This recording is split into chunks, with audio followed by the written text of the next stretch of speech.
the string! Pull the string!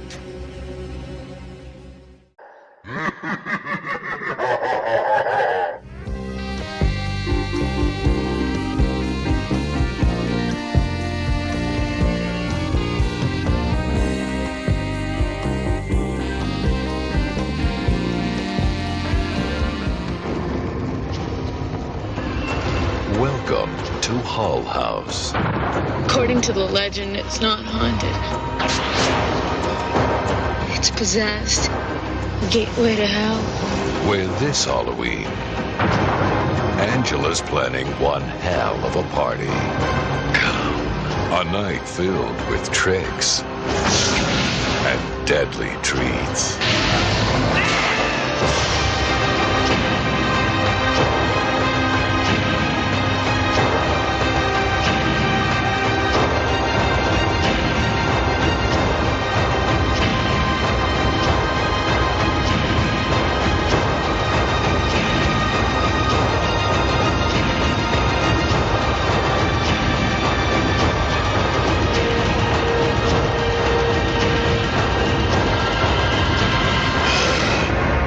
Night of the Demons 3.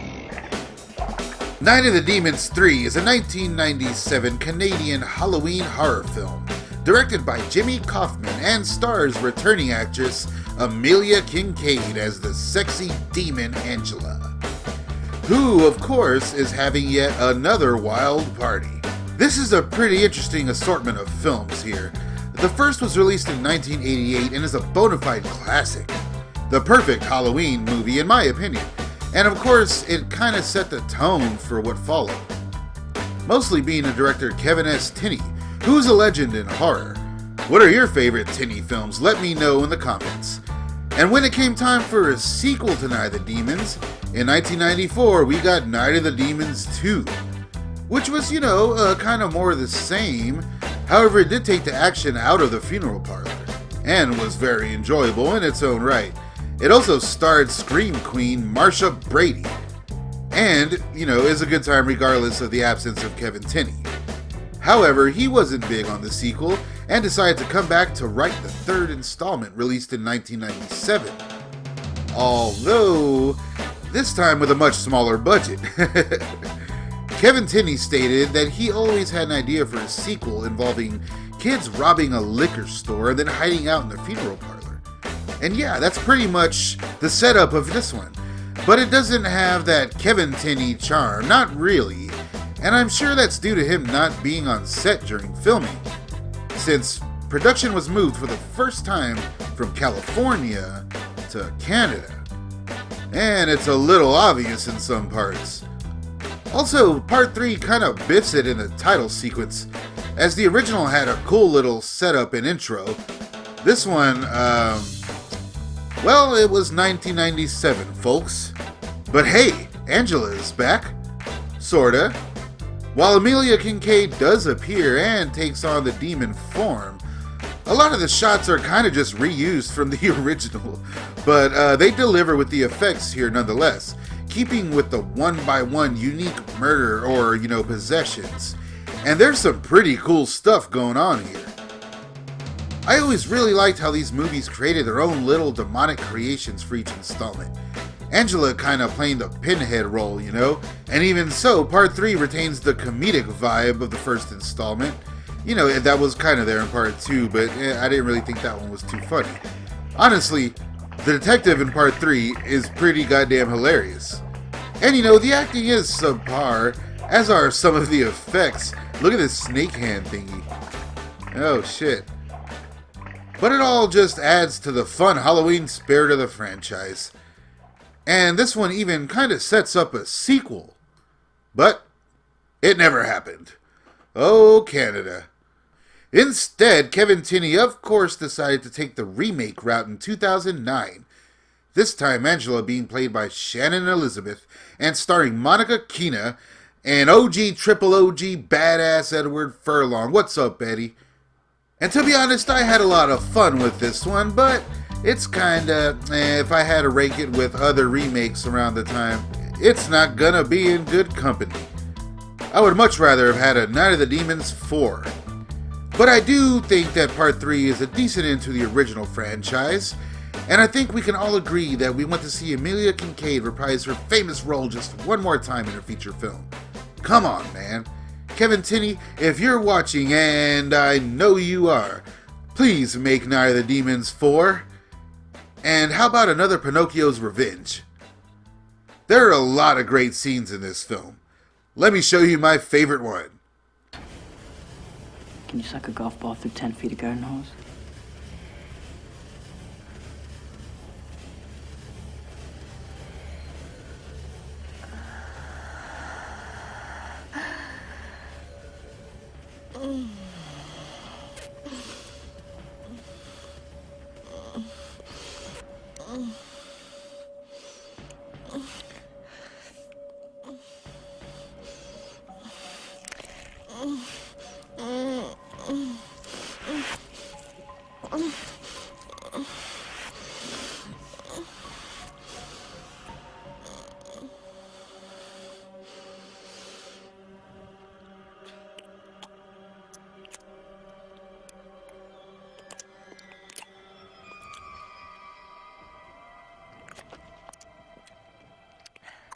The film is just so obviously working with a smaller budget here, so much so that you can see all the care taken by the production all on screen, particularly with the makeup effects. Now, as I said, some of them are subpar, but damn, some of them are really good and really work. I was surprised to learn that nearly all of the creature effects I found to be just amazing were done by effects maestro Joe Castro, or if he didn't do them directly, he had a hand in them, trust me. And the coolest shit going on here, Joe had a part in. Joe has a long history of working on horror films, some being legit classics. He even worked on Blood Feast 2 with Herschel Gordon Lewis, and has been doing the Terror Toons series for some time now. I've always marveled at creature or horror effects in films, especially when things are done on a tight budget. So naturally, I was eager to learn how things went working on this film. Needless to say, I was a little surprised. Here's a snippet of my conversation with Joe Castro. So hey, this is Joe Castro, director and special effects artist. Some of my biggest works are the Terror Toons franchise. I created all the special effects for Blood Feast 2, the sequel to the original slasher movie Blood Feast, directed by Herschel Gordon Lewis. And right now we're doing a big Indiegogo campaign for Terror Toons Part 4. So go check it out and grab yourself a perk and be a part of the Terror Toons franchise. Things I was involved in the guy that puts on the devil Halloween mask and then it sucks up against his face and it becomes part of his own face. Once again I got the job of painting the cheesy Halloween mask. And then I did, there's a scene where I believe Angela sticks out her tongue and it goes into a guy's mouth and comes out the back of his head. And there's a really long tongue. I think I made that really long tongue. And then there's a scene where I guess the lead detective gets his heart ripped out. I made that. I made the heart. And then at the very end of the movie, when Angela is being pulled through the force field, her skin comes off.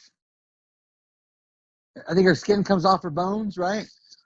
And I made the skin. I made all the skin, and that falls off. I made all her hollow skinned arms and her hollow skinned face. Yeah, I did that. I did not work on the snake arm. No, I did not work on the snake arm. I don't remember doing anything with that. I may have helped mold it or something like that, but I don't really remember anything about that. I believe that was all done by somebody else. Yeah, well, because it's obvious that it's a puppet on someone's arm, but and the person who made that, he tends to make toys.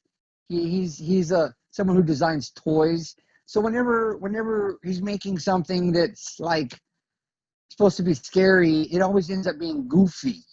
Because he's a toy maker. That's his thing. He sent on to go make toys. So I'm not going to mention any names. Everybody knows who it is. But I tend to make stuff that's very brutal and graphic and scary and like gross and grisly, like stuff that like takes people's breath away when they see it, or like stops people cold in their tracks. That's how I like to make my effects. Yeah. It's like when you're working in a special effects shop, it's like a gang of like kids on a playground. There's bullies, there's some smart, nice kids, there's some kids that can't do very much. And so you're all kind of like, fighting for the right to work on the cool stuff. And it's just that way in real life. It's the same way in a special effects shop. I don't remember really much. I was supposed to go to set, but I didn't actually go to the set. I just worked in the shop and created the stuff. So I wasn't really on set for it, but I did my part, and that's all sometimes you can hope for. I was working on a couple of other films at the time for Dave Sterling and a couple of other people. I think I was working on a Full Moon movie for Charlie Band at the time, a movie called Demonicus with Dave Sterling, and so I had a lot of irons in the fire. Well, the latest installment, Terror Toons 4, and I'd like to invite everybody who's listening to this to come be a part of the Indiegogo campaign and grab yourself a good perk. It is a very unique film in the fact that Brink Stevens, the horror movie Scream Queen, she has over 200 screen credits, makes her directorial debut in this film with her own portion of the movie titled Personal Demons. Really cool movie. And Linnea Quigley's in it from Eternal Living Dead. Debbie Rochon is in it. And Debbie was in Romeo and Juliet by Chroma Films. And Billy Butler is in it. Billy Butler was the star of the remake of Night of the Living Dead, the 1990 version of it. Was directed by Tom Savini. And he was also in Friday the 13th Part 7, along with a whole bunch of other movies he was in. I believe he was in Texas Chainsaw Massacre 3 as well.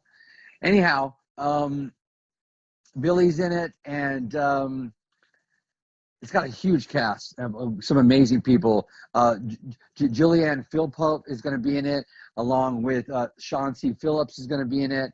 Fred Olen Ray is going to make a guest appearance in it. Lizzie Borden from the original Terror Toons is in it, along with Beverly Meadows. And it's just going to be a really, really fun, cool movie. It's kind of like Nightmare on Elm Street meets Tim Burton. So if you like Tim Burton movies and you like Nightmare on Elm Street, you're going to love this film. To hear the full interview, subscribe and hit that little notification bell. Now, I know I promised the next episode was going to be Cabin Boy. But hey, I'll get to that one soon. It's Staunch-a-ween, right? Happy Halloween. And thanks for joining me this Staunch-a-ween. It has been a fucking blast. Be sure to subscribe. We have a lot of good stuff coming in November. And of course, this December, a very Corey Christmas. Until next time, folks. Don't forget to rewind.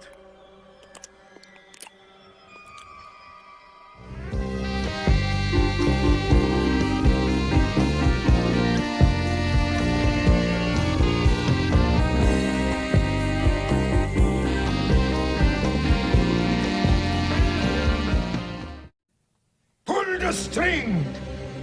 Pull the string!